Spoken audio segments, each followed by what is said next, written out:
Hi guys, this is சாரி gaming விட்டி. இந்த வீடியோவில் நம்ம என்ன பார்க்க போகிறோன்னா, வரப்போகிற பிஜிஎம்ஏ 3.3 அப்டேட்டை பற்றி ஜானி பாய் எல்லாமே சொல்லி முடிச்சிட்டாரு. அதில் இருக்க சில விஷயத்தை பற்றி நம்ம இப்போ இந்த வீடியோ பார்க்க போகிறோம். வாங்க வீடியோக்குள்ளே போகலாம். ஸோ ஃபர்ஸ்ட் நம்ம பார்க்க போகிறது லக்கி ஸ்பின். இதில் வந்து எப்பவும் போல் ட்ரெஸ்ஸு கொண்டு கொடுத்துருக்காங்க. அப்புறம் வந்து ஃபீமேல் தனியாக மேல் தனியாக கொடுத்துருக்காங்க. அப்புறம் வந்து எஸ்டோல் கேக்கு வந்து ஒரு ஸ்கின்னு, மால்டோவுக்கு ஒரு ஸ்கின்னு, பேனுக்கு ஒரு ஸ்கின்னு கொடுத்துருக்காங்க. வேறு ஒன்றும் இதில் பெருசாக இல்லை.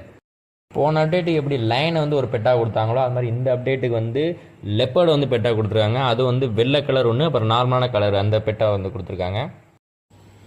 ஸோ நம்ம கடைசியாக பார்க்க போகிறது தான் வந்து கார் ஸ்கின்னு பார்த்தா மொத்தம் 10 கொடுத்துருக்காங்க. அந்த 10மே வந்து லேம்போகினி தான், வித் கில்ஃபீல்டு நைட்டோட சேர்த்துருக்காங்க. கலர்னு பார்த்தீங்கன்னா ரெட்டு, பிளாக்கு, ப்ளூ இந்த மாதிரி புது கலர் விட்ருக்காங்க. இப்போ இதில் என்ன புதுசுனா கில்ஃபீல்டு தான் புதுசு. இப்போ நீங்கள் ஒரு ஸ்கின் வாங்குறீங்கன்னா அதை அப்கிரேட் பண்ணுற மூலம் உங்களுக்கு வந்து கில்ஃபீல்டு வந்து கிடைக்கும். இதுக்கு வந்து யூசி வந்து ஸ்பெண்ட் ஆகிற மாதிரி இருக்கும். ஸோ இந்த வீடியோவில் வந்து அவ்வளோதான் கைஸ். ஸோ நெக்ஸ்ட் வீடியோவில் பார்க்குறோம்.